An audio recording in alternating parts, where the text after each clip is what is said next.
Jackpot is currently streaming on Amazon Prime Video. This is a rated R, high concept buddy comedy that melds elements of The Purge with the Squid Game. This film was directed by Paul Feig, who's most known for Freaks and Geeks, The Heat, Spy, and my personal favorite, Love Life for HBO. This film stars Awkwafina and John Cena, but has a host of supporting actors, including Dolly DeLeon, Sam Ashgari, Simu Liu, Aidan Mieri, Sean William Scott, and Machine Gun Kelly. So, what's this movie about? A California billionaire establishes a purge like catch and kill lottery game with one simple rule: anyone who kills the lucky lottery winner before sundown gets to claim the jackpot. After accidentally winning, Aquafina enlists the help of John Cena to keep her alive long enough to cash in her winnings. High concept idea, but it goes downhill fast. The plot structure. So, screenwriter Rob Yescombe, who's most known for video games, he wrote this. This concept is good. This is a high concept. You can envision it, and it just works as a high concept. But it devolves after peaking so early.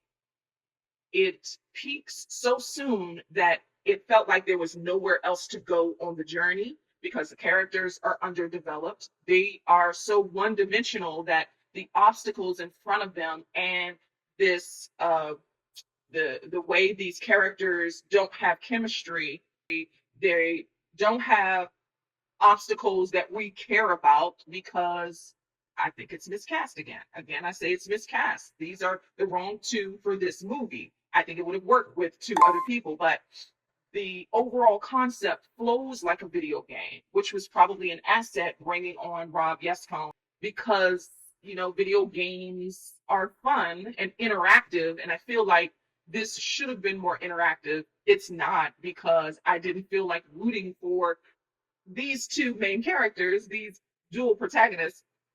I was rooting for the zombie like, civilians who were trying to get this lottery ticket because I felt like Aquafina's character didn't deserve it.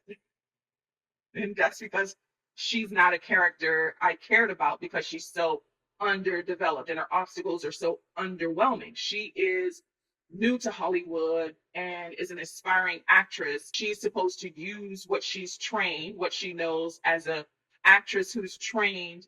She's supposed to use that to survive this day to cash in her winning tickets. The pacing doesn't ebb and flow. It gets stagnant because it peaks so early that it gets stagnant and becomes reliant upon action sequences that for me just didn't work. The enthusiasm and rhythm dies really fast. The central theme I was interested in, picture it. It's about greed and the wealth class being entertained watching poor people kill each other over money. This is surface level and it doesn't really delve deep enough to really talk about it or elaborate on what this means in society today. The direction and cinematography. As I said, you could clearly see backdrop and green screen and the editing of the action sequences and the choreography. Is it done well? And director Paul Feig has done a whole lot better than what he has produced here, what he's directed here.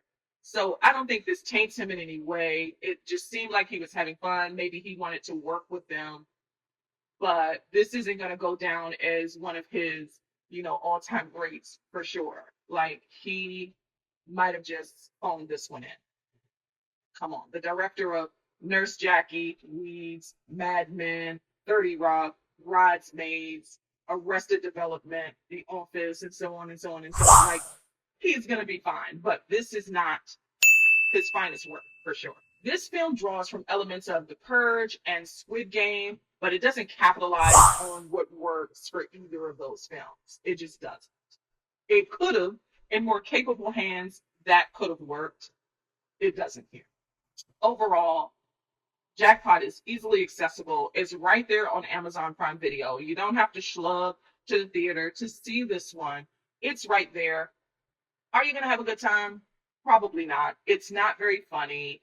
It's something you throw on and you can multitask, really. Like, this isn't something you're going to spend almost 2 hours concentrating on. This runtime is an hour and 44 minutes. You're probably going to get bored, 20, 30 minutes in and just let it run. That is the type of movie this is. It's not one where you're going to be revisiting this over and over again. It does not have rewatchability quality whatsoever. Like, I'm probably never going to watch this film again. Now, it is set up for a sequel, and I think a sequel is deserving because I want to see what this looks like with other actors. Because again, this is a high concept that works, otherwise works. So I want to see what else they can do with the story idea with other people, for sure. At any rate, Jackpot is currently streaming on Amazon Prime Video.